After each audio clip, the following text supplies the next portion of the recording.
Today I'm reviewing a stick fighting book by a man who is known as a ninja grandmaster.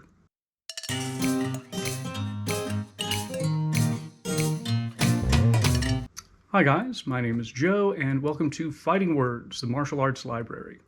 On this channel I review martial arts books and talk about other martial arts related subjects. The subject of today's review is Stick Fighting, Techniques of Self-Defense. It's written by Masaaki Hatsumi and Quentin Chambers. The publication date is 1971.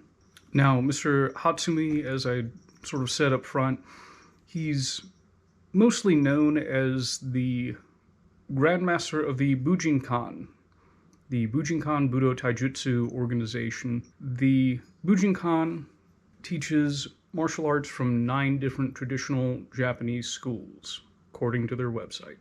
Mr. Hatsumi is the soke, or grandmaster, of those schools.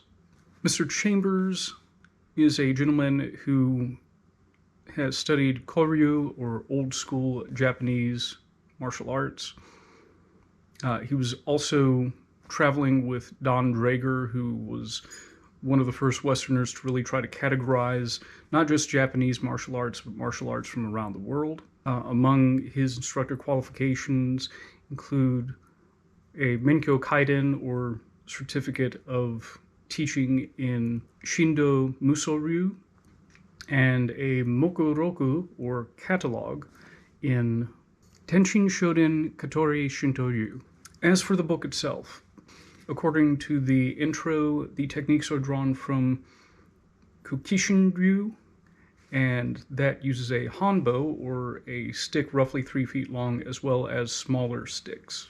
The intro also discusses the utility of sticks and points out that you can find equivalents of these tools in everyday life. For instance, an umbrella would be a short stick. A pin could be used as a palm stick, like a yawara. The first piece of instruction, we get a section on basics that go over evasions and counter strikes against basic punching techniques, and these various defenses get referenced throughout the books.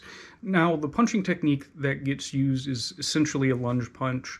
In other words, a punch where the attacker will take a large step forward in order to throw their punch. Correspondingly, the next chapter is techniques against fist attacks.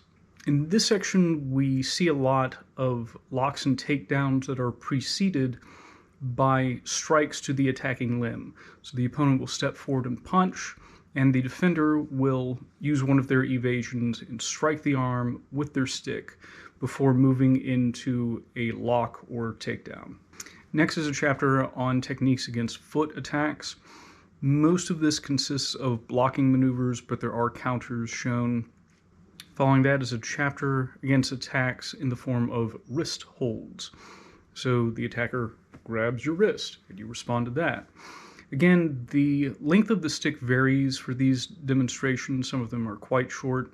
A lot of the defenses involve what I would refer to as a flat wrist lock. So the back of the hand is being forced toward the forearm or the elbow. This is typically accomplished by placing the stick along the back of the hand and grasping it with both hands and applying pressure. Next is a chapter that covers defenses against sleeve and lapel holding. This chapter almost seems like it was developed in response to judo, the common gripping techniques of judo as they prepare for their throws. In fact, it includes a number of defenses against judo-style throws, particularly turning throws. Another characteristic of techniques in this section include thrusting strikes to the chin. Following that is a chapter against seizure from behind, usually in the form of a bear hug. Some of the techniques in here include kind of a scraping motion going down the body and against the hands that are being grasped in front of the defender. And we also see the stick sometimes used to scoop the opponent's foot while they are behind the defender. After that is a chapter against defenses against stick holding.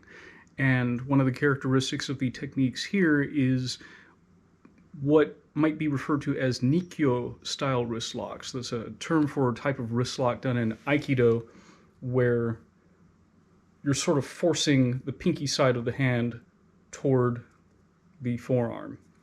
We also get this, again, very unique and imaginative defense where one slides between the attacker's legs and does a leg entanglement to bring them down, and then sort of like grinds the stick against the shin in order to cause pain. We finish up with a chapter that highlights immobilizations. In other words, using the stick or staff to lock or pin the opponent, and we see variations whether they are face up or face down. I would say some characteristics of this book.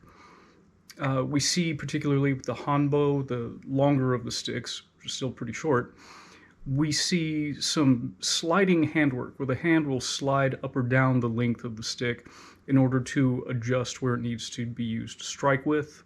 The chapters also will sometimes include discussions in the techniques that will highlight the points that the authors want to point out.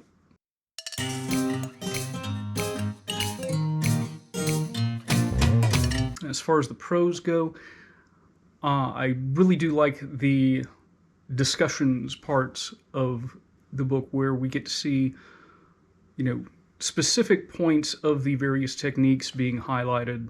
I also like that we get to see different lengths of sticks and staves being used. I think as a reader, this will allow one to go, well, what tool do I have at my disposal? Is it something that's that long? Is it something that's that long? How can I use that based on the information that I have from this text?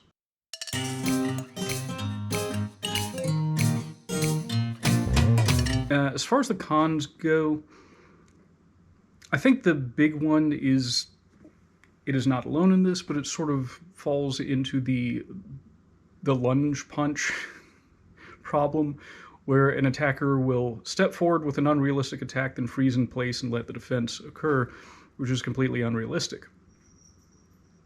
The good news is that doesn't take up a whole lot of the book itself.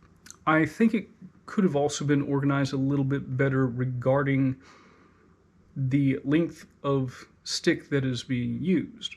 While I think it's a highlight to have a variety of lengths, we will have one sequence where we have a 3-foot stick being used, and then in the next technique, it's a 6-inch stick. And it's, as a reader, it feels a little bit like whiplash, going from one to the other. There doesn't seem to be a consistency as far as that goes. So I think it could have been a little bit better organized in that regard.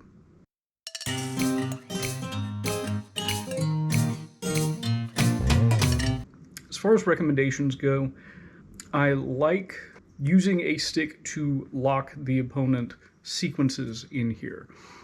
There are some that I think are a little bit dubious, but when it comes to, fighting off most of the grabs that are shown here, I think that that's pretty good. I think if you are a fan of traditional Japanese martial arts in general, this would be a pretty good text to pick up. If you have any interest in the Bujinkan, this was actually published before the establishment of the Bujinkan, but it is one of Masaaki Hatsumi's works, so I think it would probably help to add to the understanding of that system as well. Well, that's all I have for this week. If you enjoyed the video, it would help me out if you left a thumbs up. Please feel free to leave a comment so we can discuss some of the points here. If you enjoy seeing reviews like this, I have several others on the channel. Please consider subscribing to get more. And if you have a suggestion for a video that you'd like to see me do, please consider donating to my Ko-fi account. I am taking commissions that way. Thank you for watching, and I'll see you later.